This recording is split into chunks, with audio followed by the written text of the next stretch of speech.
Dotted rhythms and majestic tempo lent glory to Louis XIV, providing a musical counterpart to the gold coins and engravings bearing his image. Image making in the musical sphere also took the form of Louis XIV's sponsorship of virtuoso instrumentalists for daily concerts and more formal performances for the king's pleasure and that of his guests, among them foreign ambassadors and dignitaries who carried back home messages of the court's cultural attainments. The instrument par excellence in the second half of the 17th century was the viola da gamba, an instrument played between the legs, or gamba, and unrelated to the violin family. It was used for ensemble and solo works and for the accompaniment of voices.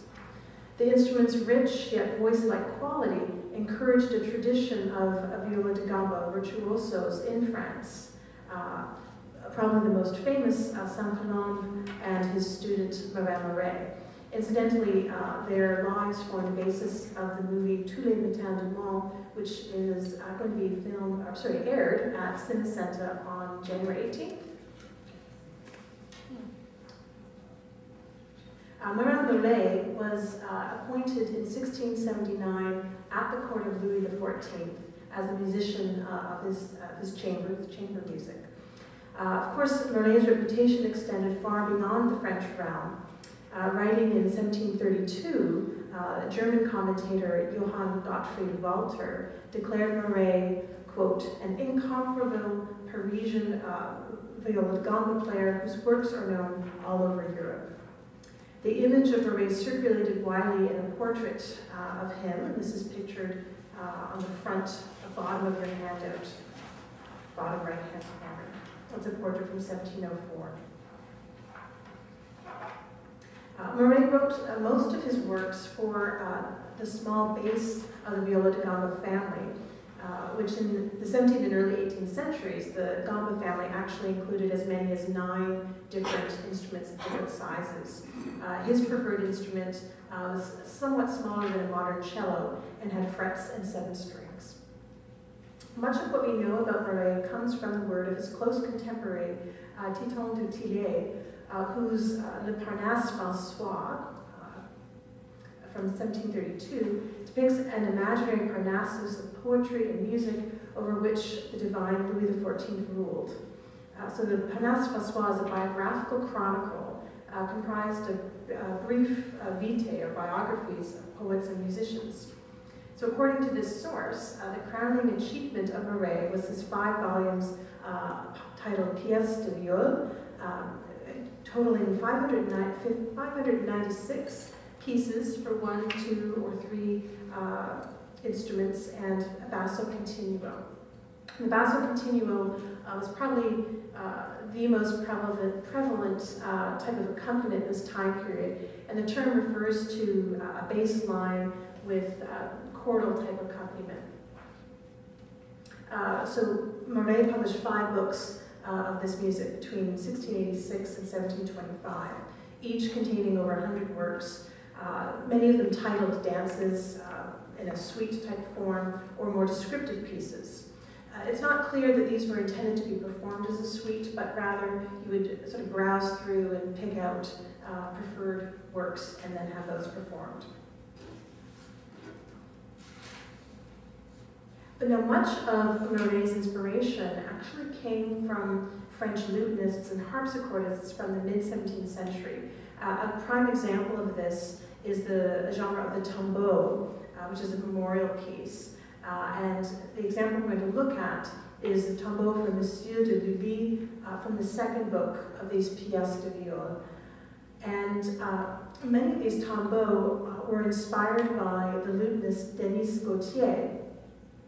And his tombeau and lute pieces were really seen as the high point of the mid-17th century, largely for Gautier's ability to have the lute mimic impassioned speech. So speech was seen as the goal for those pieces. We see this emulated by Marais on the viola da gamba. The piece for Monsieur de Lully, of course, refers to Jean-Baptiste de Lully, who we know taught Murray composition and was also a collaborator with Murray at the court of Louis XIV. So we'll listen to a couple of minutes of the tombeau from Monsieur de Lully. This performance features Sarah Cunningham on the bass viola da gamba, with the continuo played by Mitzi Meyerson on harpsichord and Ariana Moret on viola da gamba.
Really exemplifies the speech-like quality, whereby instrumental music sought to imitate vocal phrases that answer, question, interrupt, and confirm each other. The relation of instruments to the voice was a preoccupation of the entire Baroque period.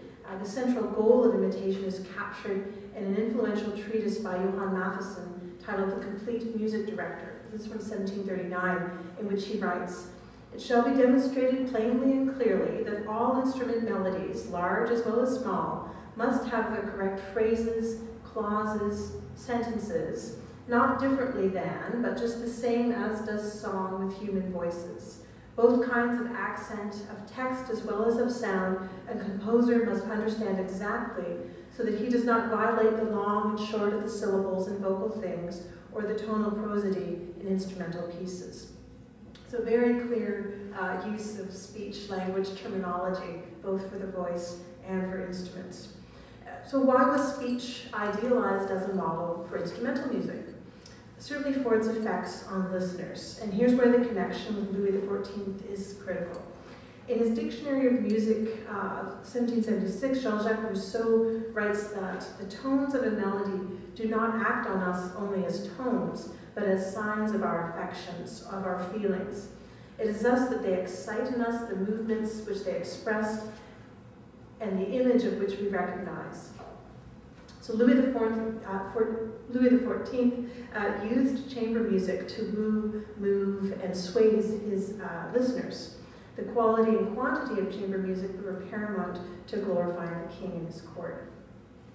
So we know quite a bit about chamber music under Louis XIV. Perhaps the most overlooked wing of his musical establishment was the écurie.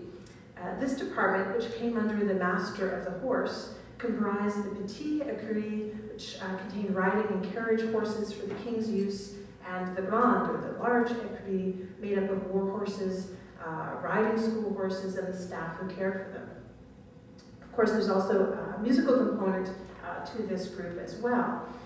The musicians were divided into 5 categories: 12 trumpeters, 12 players of violins, oboes, sackbuts, and cornets, 6 oboists and players of the bagpipes, 8 players of fife and drum, and 6 players of crumhones and trumpets marine, which to me, I had never heard of a trumpet marine until I came across this reference.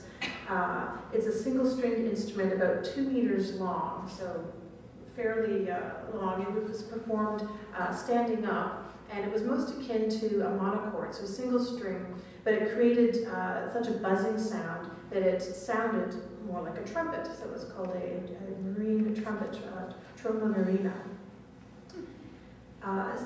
These groups of musicians were essentially a parade body, and they performed on official occasions, most often outdoors, at the proclamations of peace, pageants, parades, the reception of foreign diplomats, processions for royal baptisms, weddings, funerals, tournaments and carousels, or as the hunt set out. So many occasions to use such a group. They were also wearing rather decadent costuming with rich fabrics laced with gold and silver, enhanced by large hats, leather belts, and trumpet slings. So much of the music for this group, not surprisingly, does not survive anymore, given that they were performing outdoors in very occasional settings. But we can learn a fair bit about their role in terms of promoting the king through engravings. Elaborate books of engravings were printed and distributed widely across Europe to promote the French court and king, an especially important venture in the years of the king's, what's called the king's personal rule after 1661. So in 1661, he abandons traditional practice and governs without a first minister. In 1662, one of the major public spectacles of his reign was organized, the carousel in the square opposite Tuileries Palace in Paris. A carousel was a competition for horsemen, which involved running at the ring and other feats of skill popular for the medieval period. It had been transformed in the late Renaissance, or in the 16th century, into a kind of equestrian ballet.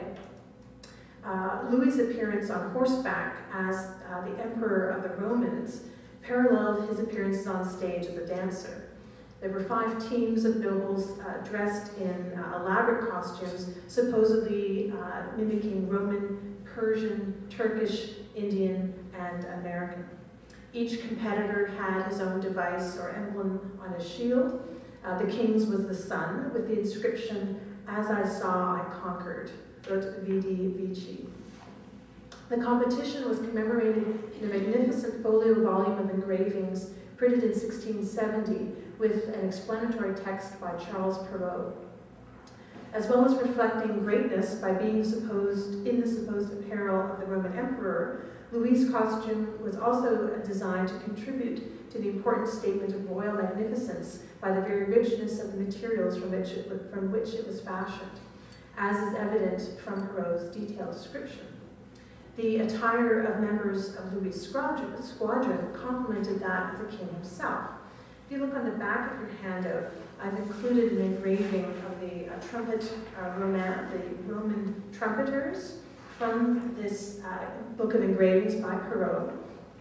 And obviously the text is too small, but right below the image is a description of the lavish silver armor and delicate embroidered banding of their costumes. So the final musical example I'd like to use takes us from the horse ring to the chapel. Louis XIV's chapelle musique was tasked with embellishing the liturgy, and by extension the king himself. Louis took the place of God, as the court preacher Jacques Poussin and other political theorists pointed out. Rulers were, quote, living images of God, representatives of God's majesty. And it is clear that Louis XIV took his religion seriously. In 1682, the Gallican Church declared its independence from Rome, an act that paved the way for Louis's revocation of the Edict of Nantes in 1685, and this saw a mass exodus of Protestants and an increase in hostility of Protestant nations that bordered France. So he kicked all of the Protestants out of France. Even Louis's private devotion, which took the form of reciting psalms and other prayers, was highly publicized. On the back of your handout, there's a picture of the title page from the King's Book of Hours, referring to the hours of divine office celebrated in monasteries and in a much abbreviated form at Louis' court. And this shows Louis XIV kneeling before the altar with guards and onlookers in the galleries in the background. So a very public display of his devotion. The invigoration of Louis XIV as an independent Catholic sovereign was accompanied by a more lavish chapel, both physically and musically. After a series of temporary chapels, the final chapel dates from 1710 as the aging Louis approached the final years of his long reign. We know for certain that Louis XIV took direct interest in the musical leadership of the chapel at Versailles, where he took up permanent residence in 1682, a period that coincides with his stronger and more public expression of Catholicism. The 1683 retirement of Henry Dumont and Pierre Robert left the post of sous-maître free. So this is the head positions for chapel music. Eager to dramatize his personal interest in the music of his chapel, Louis XIV established a competition for the position of the fourth sous-maître. 35 musicians from all over France competed. Each had a motet of his own composition performed, after which the king eliminated 20 from the contest. Those that remained were kept in isolation for several days while each composed a motet.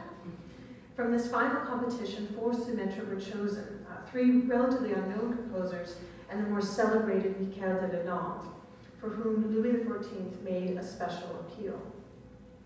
Over the following 30 years, Lalande bought out the quarters of his colleagues to become the sole undisputed master of the king's church music. He did the same for chamber music, starting as one of the sous-maîtres in 1685 and buying up all of the titles. In 1689, he was appointed surintendant. Of course, this is following the death of Jean-Baptiste Louis in 1687. It was Lalande, the longest-serving surintendant of chapel music at Versailles, who provided arguably the most distinctive French religious music ever written in the form of the Grande Motet, a sacred counterpart of spectacle that used a Latin liturgical text, vocal soloists, a chorus, and an orchestra. Lalande composed a total of 71 grand motets for choir and orchestra, totaling close to 90 members. Their splendor was amplified by the magnificence of a 4-manual organ with 36 stops at the Versailles Chapel. The grand motets were occasioned by celebrations of military and naval victories, royal births, marriages, deaths, or simply at this express order of Louis XIV for use during the Low Mass in his chapel. The format of the Low Mass was Louis' preferred form of worship, and it gave him a chance to hear at least one grand motet and possibly 2 small motets. Many of the grand motets were bound and printed by the royal printer Christopher Ballard in a rather sumptuous collection from the mid-1680s.